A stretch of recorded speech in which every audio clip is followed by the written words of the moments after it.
Everyone, once again welcome back to Arun Kumar let's learn.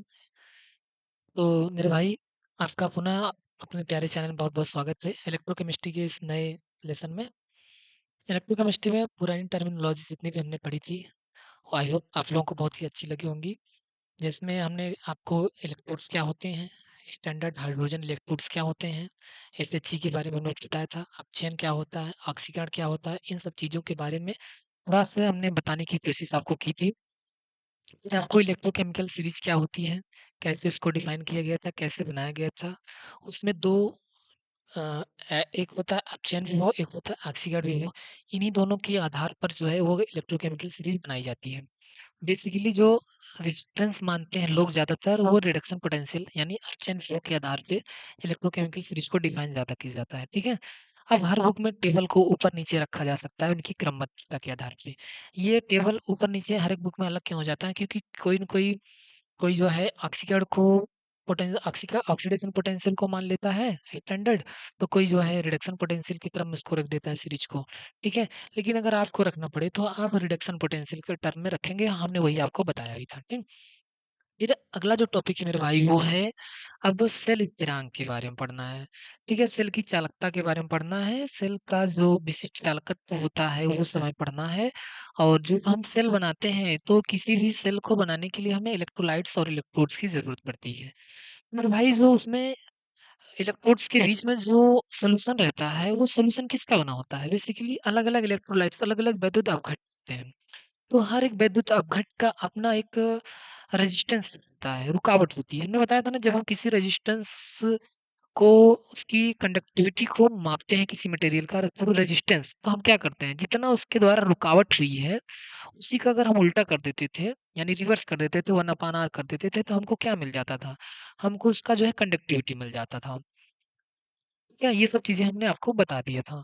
तो आज हम वही देखने चल रहे हैं कि जिस प्रकार से सॉलिड कंडक्टर में तीन टर्मिनोलॉजी डिफाइन की जाती है। पहला है रेजिस्टेंस, दूसरा है स्पेसिफिक रेजिस्टेंस यानी विशिष्ट प्रतिरोध, और तीसरा है जो आपका विशिष्ट सॉरी कंडक्टेंस यानी चालकता। चालकता किसके उल्टा होती है, जस्ट प्रतिरोध के उल्टा होती है। और विशिष्ट चालकता किसके उल्टा होती है, जस्ट विशिष्ट प्रतिरोध के उल्टा होती है। अब ये जो विशिष्ट प्रतिरोध है मेरे भाई, ये जो है मटेरियल पे डिपेंड करती है। हर एक मटेरियल का अपना जो है विशिष्ट प्रतिरोध होता है। ये विशिष्ट प्रतिरोध क्यों निकाला जाता है, ये भी आपको हम पिछले वाले वीडियो में बताए हैं। विशिष्ट प्रतिरोध जो बताता है वो एकांक लेंथ यानी एकांक लंबाई, 1 मीटर की लंबाई, एकांक लंबाई के कारण और एकांक क्रॉस सेक्शन एरिया के कारण। जैसे ये पेन दिख रहा है तो इसका एक क्रॉस सेक्शन आपको एरिया दिख रहा होगा और इसकी एक निश्चित लेंथ दिख रही होगी। तो लेंथ के कारण अगर मतलब 10 ओम का रेजिस्टेंस जनरेट किया जा रहा है तो इसकी लेंथ, यही जो पेन है इसी सेम मोटाई की, बट इसकी लंबाई जो है हम 15 मीटर कर दें, तब उसके कारण जो रेजिस्टेंस आएगा वो कितना आएगा मेरे भाई। तो जब आपको इसकी एकांक लेंथ के कारण जो है रेजिस्टेंस आपको पता रहेगा, स्पेसिफिक रेजिस्टेंस जिसको बोलते हैं, अगर उसकी 15 मीटर लंबाई मल्टीप्लाई कर दोगे आपको, तो उस पूरे 15 मीटर लंबाई के कारण जो है आपको उसका रेजिस्टेंस मिल जाएगा। ठीक है। सेम एज मेरे भाई इलेक्ट्रोकेमिस्ट्री में भी होता है कि जब हम किसी भी इलेक्ट्रोलाइट्स का, किसी भी वैद्युत अपघट का सोल्यूशन तैयार करते हैं तो 1 ml सोल्यूशन तो बनाएंगे नहीं, 1 ml सोल्यूशन तो बनाएंगे नहीं हम, तो मतलब कई एमएल बनाएँगे या फिर 500 एमएल बना रहे हैं सॉल्यूशन। तो उस सॉल्यूशन के कारण जो रेजिस्टेंस, जो कंडक्टिविटी आएगी उसको हम कैसे निकालेंगे? तो इसीलिए आपको विशिष्ट चालकता दी रहती है, विशिष्ट प्रतिरोध भी दिया रहता है, ठीक है, सॉल्यूशन का। तो जब आपको विशिष्ट चालकता पता रहेगी, तो अगर हम 2 इलेक्ट्रोडों के बीच की दूरी बढ़ा भी देते हैं, तो घटा भी देते हैं, जैसे जब हम बैटरी बना रहे हैं, तो बैटरी में मेरे भाई इलेक्ट्रोडों को, जैसे बड़ी बैटरी बना रहे हैं, छोटी बैटरी बना रहे हैं, अगर हम बड़ी बैटरी बनाएँगे तो जो इलेक्ट्रोड्स होते हैं, ये देखिए इसमें, जो इलेक्ट्रोड होते हैं इसकी लंबाई-चौड़ाई बढ़ेगी और इसकी जो बीच की दूरी है वो भी घटेगी, बढ़ेगी, ज़ाहिर-सी बात है। बट जब हम इसका जो मटेरियल का जो इलेक्ट्रोलाइट्स है, इसमें जो इलेक्ट्रोलाइट डाला गया, सपोज करिए इसमें H2SO4 डाला गया मेरे भाई, क्या डाला गया है? H2SO4। अब हम कह रहे हैं कि हमने एक बहुत बड़ा बैटरी बनाया है, ठीक है, जिसके बीच की दूरी 10 सेंटीमीटर है, ठीक है, पेन ले लेते हैं, सिलेक्ट करते हैं थोड़ा सा। अब आप सपोज करिए कि हमने बैटरी बनाई हुई है, या इसके बीच की जो डिस्टेंस है वो 10 मीटर है, और इसका जो क्रॉस सेक्शन एरिया है एक सिंगल इलेक्ट्रोड का, वो भी कितना मान लीजिए, वो मान लीजिए 5 है।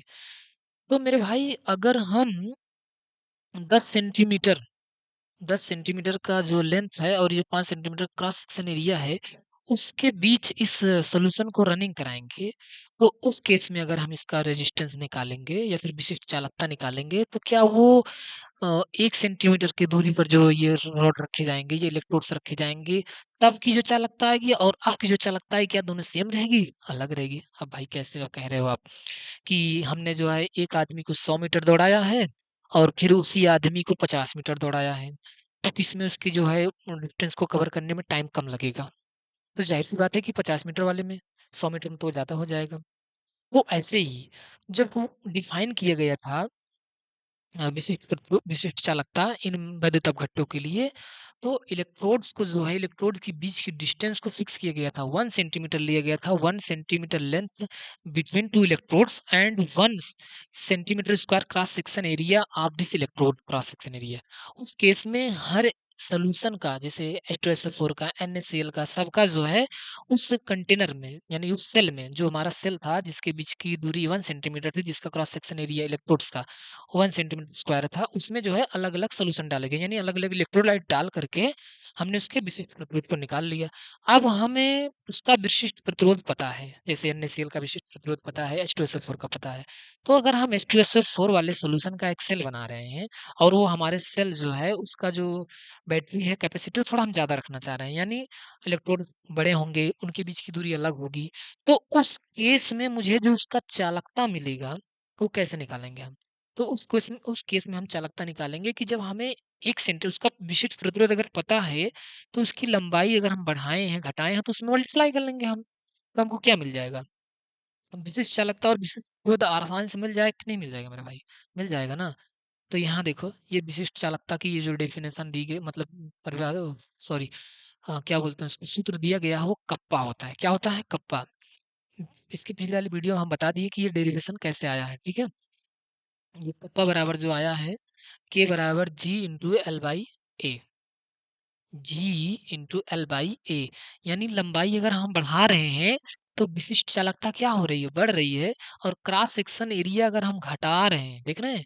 क्रॉस सेक्शन एरिया अगर हम घटा रहे हैं तो अभी क्या हो रही है? बढ़ रही है। अगर क्रॉस सेक्शन एरिया बढ़ा रहे हैं तो विशिष्ट चालकता क्या हो रही है? वो घट रही है। ठीक है? यानी विशिष्ट चालकता यहाँ हम नहीं निकाल रहे आ रहे हैं। जब हम बैटरी का फॉर्मेशन कर रहे हैं तो विशिष्ट चालकता नहीं निकालेंगे। विशिष्ट चालकता जब तब निकालते हैं हम जब उसकी लेंथ को फिक्स रखते हैं। ये 1 सेंटीमीटर रखते हैं और उसका क्रॉस सेक्शन एरिया भी 1 सेंटीमीटर रखते हैं। यहाँ हम विशिष्ट चालकता नहीं निकालेंगे। यहाँ हम बेसिकली निकालेंगे चालकता।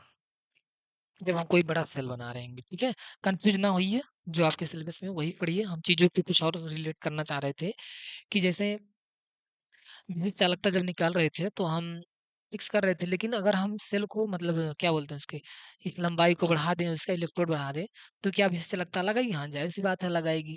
रिवर्स हो जाएगा। देख लीजिए फ़ॉर्मूले से देख लीजिए कि कप्पा बराबर विशिष्ट चालकत्व बराबर रेजिस्टेंस जो है मतलब चालकता जिसको बोलते हैं जी, चालकता ये जो जी होता है चालकता होता है, एल जो है बिटवीन डिस्टेंस है इलेक्ट्रोड और ए क्या है क्रॉस सेक्शन एरिया है।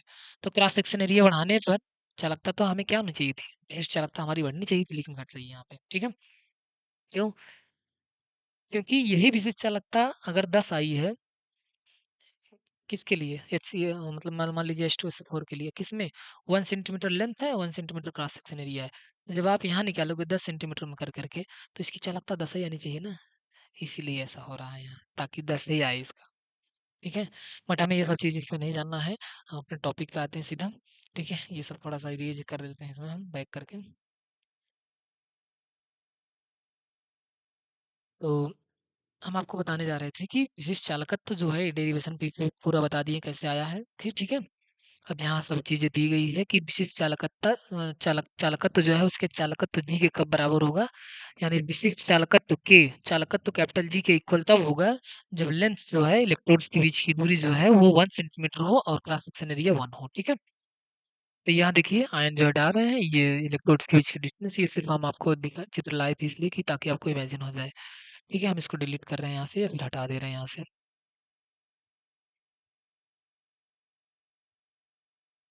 1 सेकंड। लगता कॉपी हो गया ये क्या? बैक बैक जाना पड़ेगा, 1 सेकंड रुकिए मेरे भाई।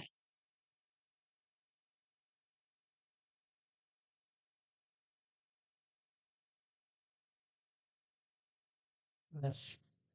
ठीक है, चलिए अब यहाँ देखिए अलग-अलग पदार्थ का जो है वो अलग-अलग चालकता दे रखी है, विशिष्ट चालकता दे जैसे सोडियम का देखिए विशिष्ट चालकता दे रखी है। विशिष्ट क्यों दिया है? हम बार-बार इस पे जोर क्यों दे रहे हैं?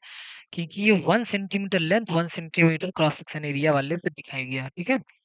अब सेल स्थिरांक क्या होता है नीचे देख लीजिए। किसी सेल के 2 समांतर इलेक्ट्रोडों के बीच की दूरी तथा इलेक्ट्रोड के अनुप्रस्थ प्रच्छेद का क्षेत्रफल जो है अनुपात जो है वो सेल स्थिरांक कहलाता है। सेल स्थिरांक को एक्स से रिप्रेजेंट करते हैं या एल बाई ए होता है, ठीक है? तो कप्पा यानी विशिष्ट चालकत्व बराबर कंडक्टेंस मल्टीप्लाई सेल स्थिरांक होता है, ठीक है? तो ये फार्मूला बहुत ही इंपॉर्टेंट है, आपको मगज कर लीजिएगा, डिराइव करना भी हम बता दिए आपको। अब आगे है आपका तुल्यांकी चालकता। क्या है तुल्यांकी चालकता? ये तुल्यांकी चालकता मेरे भाई बहुत ही इम्पोर्टेंट है, इससे भी सवाल आता है, ठीक है? न्यूमेरिकल वगैरह। ये डिफाइन कैसे किया जाता है? तो क्लास 11th या फिर क्लास 12th में ही आप लोगों ने पढ़ा होगा, तुल्यांकी भार पढ़ा होगा, कितने ग्राम तुल्यांक है। तुल्यांकी भार कैसे डिफाइन किया जाता था? या फिर जो है एक सांद्रता पद जब डिफाइन की जाती है तो नॉर्मलता बताई जाती होगी आपको। नॉर्मलता क्या होती है, मोलरता क्या होती है, ठीक है? अभी यहाँ मोलर चालकता भी दी दी गई है, देखिए यहाँ पे दी गई नहीं दी गई मोलर चालकता। यहाँ सेम एज इट वहां से ले गया तुल्यांकी चालकता। अभी तुल्यांकी चालकता की जरूरत क्यों पड़ी? क्वेश्चन में नीट लेवल का क्वेश्चन अगर आपको पता है तो बच्चे उसमें मोस्ट ऑफ द केस में गलत करके आते हैं। अभी जैसे यहाँ हम आपको यहाँ दे दें कि कहाँ चला गया मेरे भाई ये एक टर्म था यहीं पे, शायद अगले वाले पेज में हम बताने वाले हैं आपको। कोई बात नहीं, अभी हम पहले क्रम से चलते हैं। हाँ, तनुता। पहले इसको हम डिफाइन कर लेते हैं, तब उसके बाद उस मजेदार वाले क्वेश्चन पे हम आपको आते हैं लेकर के। तुल्यांकी चालकता क्या होती है? किसी वैद्युत अपघट्ट के उस विलयन की चालकता जिसमें जिसमें ग्राम तुल्यांक विद्युत अपघट्ट कितने ग्राम तुल्यांक विद्युत अपघट्ट खुला हो उसको तुल्यांकी चालकता कहते हैं। ग्राम तुल्यांक। अब यहाँ देखिए मेरे भाई, सॉल्यूशन का जो आयतन है उसका कहीं यहाँ जिक्र नहीं है। किसी वैद्युत अपघट्ट के उस विलयन की चालकता जिसमें ग्राम तुल्यांक वैद्युत अपघट्ट खुला हो तुल्यांकी चालकता कहलाती है। इसे लैम्बडा से प्रदर्शित करते हैं। माना किसी माना किसी विलयन के भी मिली आयतन में भी मिली, यहाँ भी को ना तो 1000 बोल रहा है ना कुछ और बोल रहा है, क्यों? सब बताएंगे अभी हम आपको।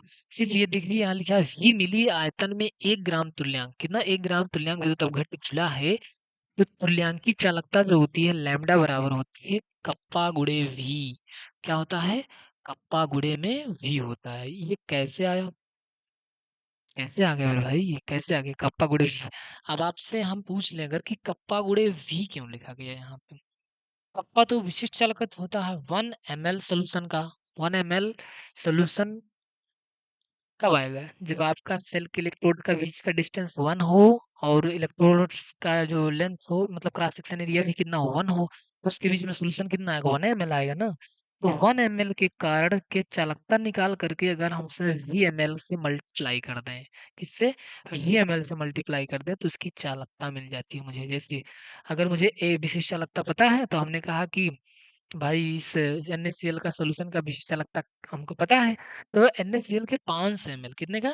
500 ml सॉल्यूशन की चालकता कितनी हो जाएगी? ये फिर मोलर चालकता कितनी हो जाएगी? ये सॉरी मोलर चालकता नहीं, तुल्यांक की चालकता कितनी हो जाएगी? तो उस 500 मिली जो NaCl का सॉल्यूशन है उसमें ग्राम तुल्यांक में हम उसका कंसंट्रेशन डिफाइन करेंगे। कितने ग्राम तुल्यांक उसमें हैं? किसके? NaCl के। तो कितने ग्राम तुल्यांक हैं? ये सब कैसे डिफाइन की जाती है? मोलर चालकता के द्वारा। तो मोलर चालकता क्या होता है जी? ग्राम तुल्यांक के कारण VML में उस पदार्थ के या फिर उस इलेक्ट्रोलाइट से कारण या फिर उस इलेक्ट्रोलाइट्स के VML में उपस्थित ग्राम तुल्यांक के कारण जो चालकता रिप्रेजेंट की जाती है या प्रदर्शित की जाती है उसको हम क्या कहते हैं? तुल्यांक की चालकता बोलते हैं। एक बार फिर से हम आपको बता दें शॉर्टकट डेफिनेशन, किसी भी इलेक्ट्रोलाइट्स के ग्राम तुल्यांक के कारण VML सॉल्यूशन में जो चालकता दिखाई गई है उसको हम क्या कहेंगे? मोलर चालकता नहीं कहेंगे, तुल्यांकी चालकता कहेंगे। क्या कहेंगे? तुल्यांकी चालकता कहेंगे। अब ये तुल्यांकी चालकता देखिए कैसे आ रही है। इतना तुल्यांकी चालकता को लैम्डा बराबर के मल्टीप्लाई 1000 सी आ रहा नीचे, 1000 बाई सी। इसको हम ऐसे भी लिख सकते हैं, V बराबर 1000 अपॉन C। C बोले तो कंसंट्रेशन टर्म। अब ये कंसंट्रेशन टर्म क्या क्या ले सकते हैं, इसे नॉर्मलता भी ले सकते हैं। क्या ले सकते हैं, नॉर्मलता भी ले सकते हैं। अब ये सर जी, ये डायरेक्ट यहाँ तक तो समझ में आया कि मतलब उसके VML में घुले ग्राम तुल्यांकों के कारण, VML सॉल्यूशन में घुले ग्राम तुल्यांकों के कारण जो चालकता आई, उसके हमने तुल्यांक की चालकता बोल दी है। तो सर जी यहाँ से हम डायरेक्ट यहाँ कैसे आ गए, अब हमें आप ये बताइए। तो चलिए, यहाँ मेरे भाई बोला है ग्राम तुल्यांक। क्या बोला है, ग्राम तुल्यांक। ग्राम तुल्यांक के कारण, ग्राम तुल्यांक के कारण जो चालकता आएगी उसको उसकी क्या कहेंगे, तुल्यांक की चालकता कहेंगे। अब आप मुझे यही ग्राम तुल्यांक निकाल के दे दीजिए। क्या दे दीजिए मुझे, ग्राम तुल्यांक ही निकाल के दे दीजिए। तो ग्राम तुल्यांक आप निकालते कैसे थे, तनी बताइए हमें। चलिए हम आपको वहीं ले चलते हैं, ग्राम तुल्यांक के पास ही ले चलते हैं। तो ग्राम तुल्यांक जब हम निकालते थे मेरे भाई, तो थोड़ा सा इधर आ जाते हैं। तो आप लोग जानते थे यहाँ यन क्या दिखा रहा है, यन क्या है, नॉर्मलता है। तो हम बताएं आपको, तो नॉर्मलता की नॉर्मलता को एन से रिप्रेजेंट करते हैं। तो नॉर्मलता बराबर हमारी क्या होती है, नॉर्मलता बराबर हमारा क्या होता है, ग्राम तुल्यांकों की संख्या। किसकी, ग्राम तुल्यांकों की संख्या बटे बटे लीटर में आयतन। किसमें, लीटर में। 1 लीटर आयतन में घुले ग्राम तुल्यांकों की संख्या को क्या कहते हैं, नॉर्मलता कहते हैं। तो अब यहीं से, तो नॉर्मलता क्या होती थी, ग्राम तुल्यांकों की संख्या। अब ये इसमें 1 लीटर में, किसमें मेरे भाई, 1 लीटर में। अब यहाँ देखिएगा VML बोला है, VML बोला है मेरे भाई, VML आयतन में। किसमें, VML, VML आयतन में उपस्थित ग्राम तुल्यांकों की संख्या। किसमें, VML ग्राम, VML में। यानी बोले तो यहाँ जो आयतन का मात्रक है वो ml है, और जब यहाँ आप निकालते थे नॉर्मलता, तो वहां आपका आयतन लीटर में आता था, कहीं ना कहीं किस में आता था, लीटर में आता था। तो अब मेरे भाई अगर मैं नॉर्मलता बराबर लिखूं, तो यहाँ लिखूं ग्राम तुल्यांक, क्या लिखूं मैं, ग्राम तुल्यांक, और नीचे मैं लिखूं लीटर। तो लीटर को अगर मैं किस में कन्वर्ट कर दूं, ml में, तो कितना हो जाएगा, 1000 ml। कितना हो जाएगा मेरे भाई, 1000 ml हो जाएगा। अब अगर मैं कहूँ कि ये जो ग्राम तुल्यांक है मेरा, इस ग्राम तुल्यांक को मैं लिखूं, तो ग्राम तुल्यांक बराबर हो जाएगा n मल्टीप्लाई अपान में 1000। कितना आ जाएगा मेरे भाई, n मल्टीप्लाई अपान में 1000 आ रहा है। ऐसे एक बार से देखते हैं इसको। तो अगर हम इसको निकालें, ये ग्राम तुल्यांक होता था, ये हमारा क्या होता था, ml में सॉल्यूशन होता था। इस ml में सॉल्यूशन को लीटर में बदलने के लिए हम 1000 से क्या करते थे, मल्टीप्लाई करते थे। तो फार्मूला जो हमारा n बराबर आता था, वो ग्राम तुल्यांक गुणे 1000 डिवाइड बाई ml, VML। किस में आता था, VML। तो जो ये n बराबर लिखे हैं, तो यहाँ से अगर हम ग्राम तुल्यांक निकालें, क्या निकालें, ग्राम तुल्यांक सिर्फ निकालें, तो जो हम ग्राम तुल्यांक निकाल रहे हैं, या फिर सिर्फ इतना निकाल लें हम, कि जो है हमारा VML आ रहा है। तो अगर हम यहाँ से ये जो VML है, इस VML को यहाँ भेज दें, तो जो ये n है, नॉर्मलता जो है इसके नीचे जाएगी कि नहीं जाएगी। तो ग्राम तुल्यांक और ये ग्राम तुल्यांक, ठीक है, ये ग्राम तुल्यांक और ये 1000 का मल्टीप्लाई, और नीचे क्या आ जाएगा, n आ जाएगा इधर से। यहाँ ग्राम तुल्यांक गुणे 1000 है, नीचे ml है, VML। तो v को अगर हम यहाँ भेजते हैं और n को यहाँ ले लें, तो v बराबर हमारा इतना नहीं आएगा, आएगा ना, जाहिर सी बात है। तो इसी v के प्लेस पे हम कितना ला के रख दे रहे हैं, ग्राम तुल्यांक गुणे में 1000 बटे n। ठीक है, अब ये ग्राम तुल्यांक कितने घुले हुए हैं, वो डेफिनेशन में ही है। तो इसीलिए जो हमारा आता है, ये लैम्डा बराबर 1000 बटे c आता है, या फिर n आता है। ठीक है, यहाँ से ठीक। तो आई होप, आशा करते हैं कि आपको ये पूरा डेफिनेशन अच्छे से क्लियर हुआ होगा कि कैसे ये मतलब डिराइव हुआ है कि v बराबर जो है कप्पा में गुणे 1000 बटे c आती है। ठीक है, तो जहाँ सी विलयन की सांद्रता है, जो प्रति लीटर मात्रा में घुले विद्युत अपघट का 1 ग्राम तुल्यांक रखती है। जहाँ सी क्या है, विलयन की नॉर्मलता है, जो प्रति लीटर मात्रा में, प्रति लीटर मात्रा में घुले वैद्युत अपघट्य का 1 ग्राम तुल्यांक, कितना? 1 ग्राम तुल्यांक रखती है। 1 ग्राम तुल्यांक। अब आप कहेंगे सर जी यहाँ जो ग्राम तुल्यांक है, यहाँ यहाँ जो बोला गया है ये 1 ग्राम के लिए इसलिए यहाँ लिखा गया है। अब उसमें ग्राम तुल्यांक अगर दिया रहेगा तो ग्राम तुल्यांक के यहाँ मल्टीप्लाई आपको करना पड़ेगा। लेकिन सवाल में ग्राम तुल्यांक नहीं देगा, नॉर्मलता दिया रहेगा आपको। ठीक है? फार्मूले में कंसंट्रेशन टर्म दिया रहेगा, तुल्यांक नहीं दिया रहेगा आपको। ठीक है? कि घबरा जाइएगा यहाँ सर जी ग्राम तुल्यांक, यहाँ ग्राम तुल्यांक नहीं आया। ठीक है? तो इससे नहीं घबराइएगा आप। क्वेश्चन करेंगे तो और मजा आएगा हमको क्वेश्चन करने में। ठीक है?